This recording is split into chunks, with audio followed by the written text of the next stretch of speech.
Ito nakaka ano to ha, parang mamangha ka po talaga dito, no. Sabi po ni kaibigang Amaya ay wala man daw maniniwala, no, at napaka-imposible man po daw na paniniwalaan. Pero sabi niya, lahat ng naghahari-hari ang bansa ngayon o hawak po nila, kasi sila po yung nasa 7 natira na sungay. Sila po yan, mga malalaking bansa po yan. Sila yan, no. Kaya sabi niya, lahat daw yan pagdating ng panahon, no, ay kaya po talaga yan, no.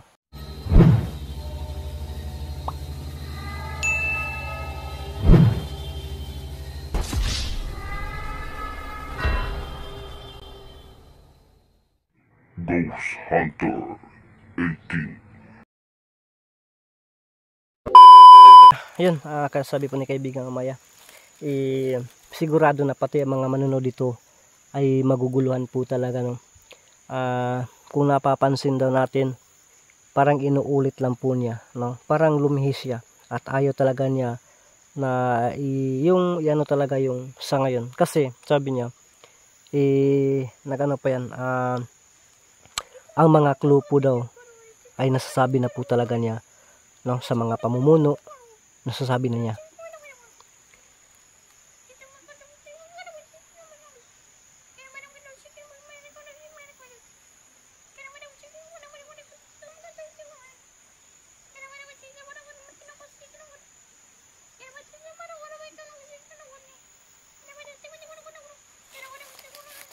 So yun, sige po kaibigan Amay, maraming salamat po talaga at pasensya na po talaga, no, kasi makulit ganyan po talaga kung ganyan po talaga kami, no. Kung ano lang, lahat ng ano malalaman namin, no.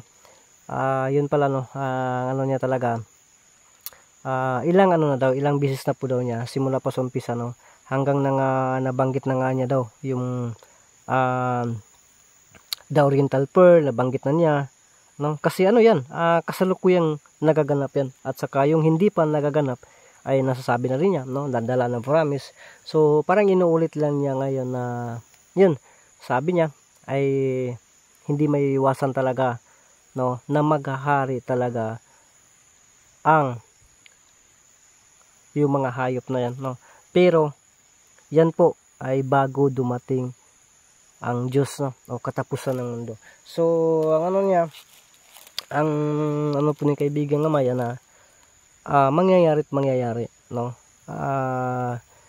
kukontrolin ng yung mga napakalakas na bansa, makapangyarihang bansa, ang isang bansa, no, na dun talaga sisibol ang Diyos, no, kasi takot sila na sisibol talaga, kaya dinomina nila ngayon, no, at hindi pa ano talaga, kasi alam po talaga daw nila na itong bansa na to ay may future po talaga, no, at kinakailangan na kontrolin nila. So sa ngayon daw, sabi niya kaibigang Maya, hayaan na lang po daw natin ang lahat ng nangyayari at wala daw talagang solusyon dito kung hindi magdasal na lang po, no, kasi delikado na po talaga yung sitwasyon dito, lalo po talaga ang dragon po talaga ngayon ay napakatalino, no, yung hayop na dragon talaga napakatalino po yan. At hindi talaga yan, ano, hindi daw yan talaga basta-basta sasabak sa digmaan ang dragon na yan, yung bansa na yan.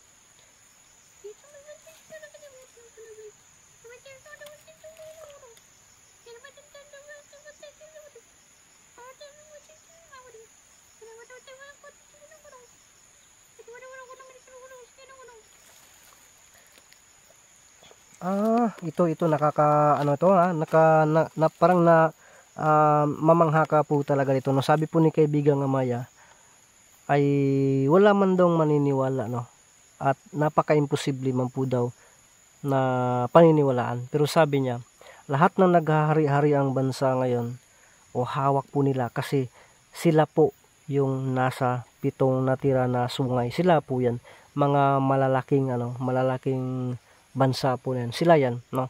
Kaya sabi niya, lahat daw yan pagdating ng panahon, no, ay kaya po talaga yan, no. Kaya po talaga yan talunin ng isang maliit na, no, maliit na bansa, no. So ano po yan?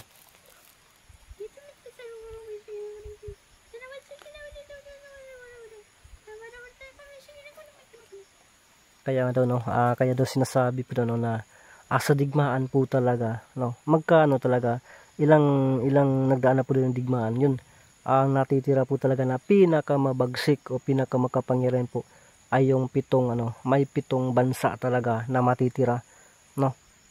Ito po yung mga ano ba, yung bang tawag doon, yun na ano ko na no, yung 7 sungay na natira no. At yun, 7 bansa po daw ang maghahari na natitira pagkatapos ng digmaan no. Pero sabi ni kaibigang Amaya ay yung 7 bansa na yan ay magdidigmaan din yan o mag-away-away din yan hanggat sa isa na lang po yun, tatalunin po yan ng isang maliit na bansa. Tama po yan kaibigang Amaya?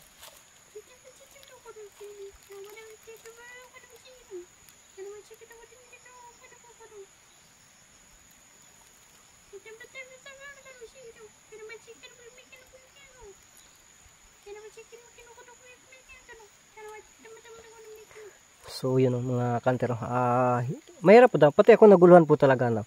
Naguluhan ako kung sino, ano yung makatalo no, kasi ang sabi niya kanina, yun po yung simbolo ng sungay no, ng isang hayop no. Yung nagkasipak-sipak din yan, at saka may tumutubo na isang sungay na mayroong mata, mayroong bibig no, at mayroong mukha ng tao, pero napakalupit daw ang kanilang paghahari no. Pero ang sabi ni kaibigang Amaya, yan po daw lahat ay lilipas at sila po ay tatalunin na napakaliit na bansa no, na galing sa silangan. So hindi daw yan inaasahan. At kaibigang Amaya, ano po yan? Saan bansa po yan? O saan po yan matatagpuan?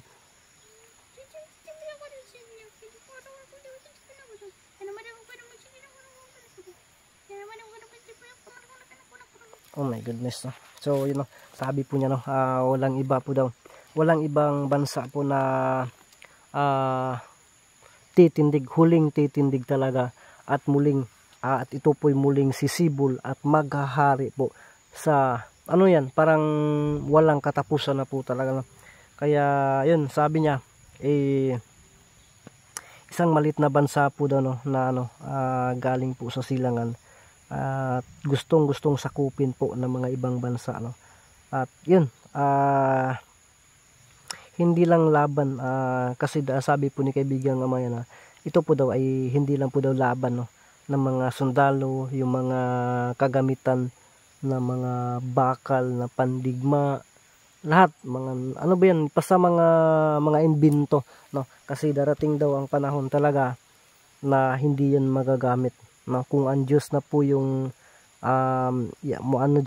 gagalaw dyan, hindi yan magagamit. So sabi po niya ay ano daw, ang labanan po daw ito no, ang pagmangyayari na po ito ay labanan po talaga ng pananampalataya. Kaya kasi itong bansa na makakatatalo po o muling ang huling titindig po talaga ang mga tao po daw dito, grabe po daw no, sa yung magdasal, mananampalataya sa Diyos, at saka yung parang palaban din no. So ano ba po yung kaibigang Amaya? Tiwi daw.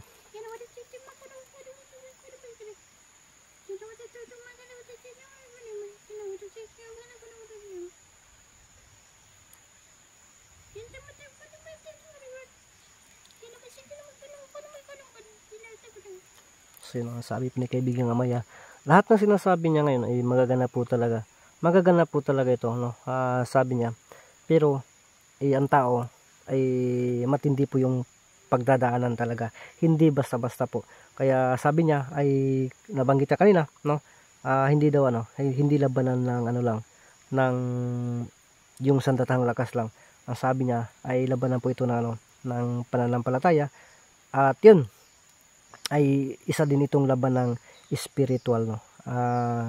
Gaya ng mga sinaunang tao daw no, yung sinaunang Hudyo na lumalaban doon noon ay katulad din ngayon.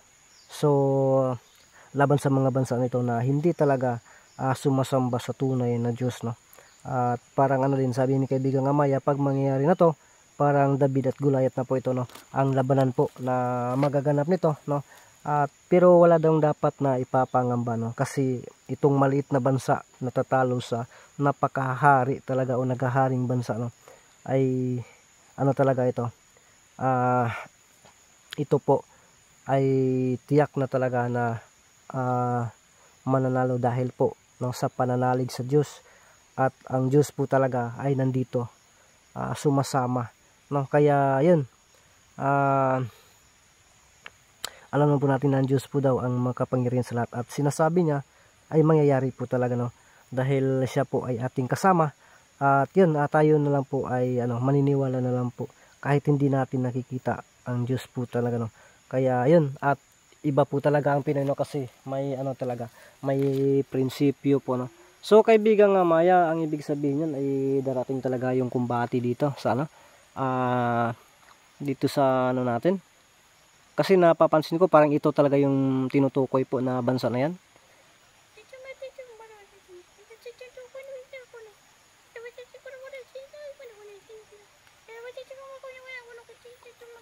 Sinasabi po ni kaibigan nga Mayan na banggit kanina, hindi lang doon sa natang lakas kundi yung spiritual. Kasi yun tulad ng sabi niya kanina, hindi daw basta-basta Kung titingnan ngayon daw, wala talaga, walang kalaban-laban, no? Isang lang yan, tapos ang lahat. Pero sabi niya, ang Diyos ang magbigay ng magbigay ng depensa po talaga, o walang imposible po daw sa Diyos. Matatalo at matatalo diyan. Kasi yun, sabi niya, dito daw sisibol muli ang kaharian ng Diyos, no. Kaibigan nga Maya, yun po ba yun po ba ka-special po ang bansa na ito?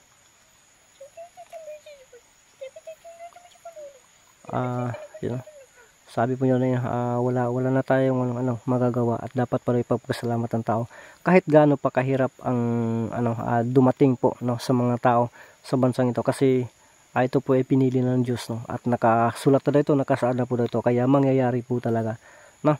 So kaibigan nga Maya, ito siguro mga huling tanong lang po siguro ito, kasi kaulan na po talaga, mababasa yung itlog ko. Kaibigan nga Maya, yung yung mga naniwala naman ako yung sinasabi mo na dala ng promise, ito yung dito sisibol ang kaharian ng Diyos, mga ganon. Yung kung hindi maniniwala yung tao, hindi pa rin, puro pasaway pa rin yung tao, kalaban na po yung mga anghel, parang yan, sa tingin ko magaganap yan. Pero nahirapan ako dun sa yung maliit tayo ba, no, maliit tayo na bansa. Pero tulad ng sabi mo kanina na pag ng Diyos ay yun talaga, no, kasi ito hindi laban ng mga sandatang lakas, kundi sa talaga na pananampalataya, at sa kumbaga spiritual na po ito, no. So tama pala, no, kasi yung natin ngayon, yung iba hindi talaga naniwala, no, sa Diyos, iba yung sinasamba. Pero yung Pilipinas, grabe, ang dami, no, naghati-hati pa. So kaibigan nga Maya,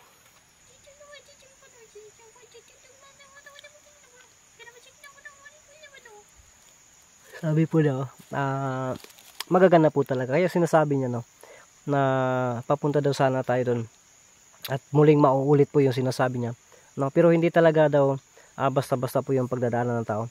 At yun, sabi po niya, hindi ba daw ako nagdadalawang isip na magaganap po yan, mangyari po yan. Siyempre kaibigan nga Maya, talaga ako, nagdadalawang isip po ako. So kasi ang mga yan,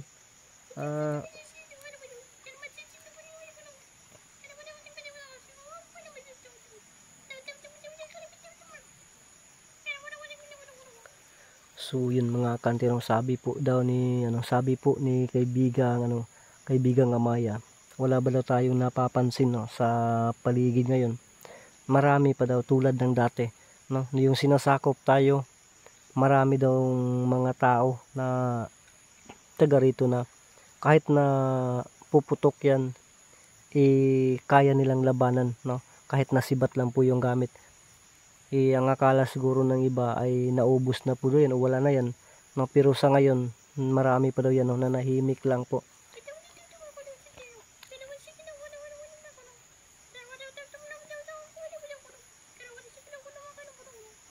yun, sabi niya pagdating ng panahon, sila po ang gagalaw at hindi talaga tayo mabasta-basta, no. Paano yung mga yung mga grabe yung nila, yung mga hinahanda nila ngayon ng mga invento na pwede tayong matunaw, pwede tayong mawala kaagad.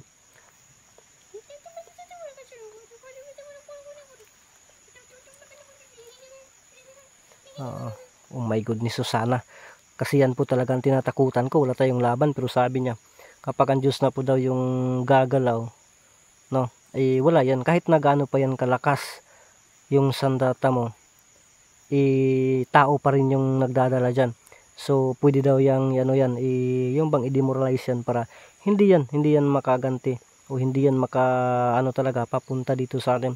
Kaya yun pala, no, at saka sabi niya, kahit gaano pa daw yan kalakas ang isang drago na yan, o bansa na yan, yung gustong manakop, no, sa bansa ng sa bansa ng kung saan naging promise po ng Panginoon na doon talaga siya muling magpakikilala, isang kalamidad lang po daw yan, ubos po yan. So kaya sinasabi daw na mayroong 7 sa digmaan, talaga mayroong 7 na matitirang bansa. So yun na po yung representante ng sungay ng isang hayop, tapos may maghahari talaga, at yun tatalunin lang po ng napakalit na bansa. So napakahirap, no, pero sabi nila pasaan Diyos po, no, ay kasama natin, ay wala po talagang imposible. Sa ngayon masasabi talaga natin na wala, hindi kaya, wala talaga, wala. Pero yung mga milagro ng Diyos ay mano talaga.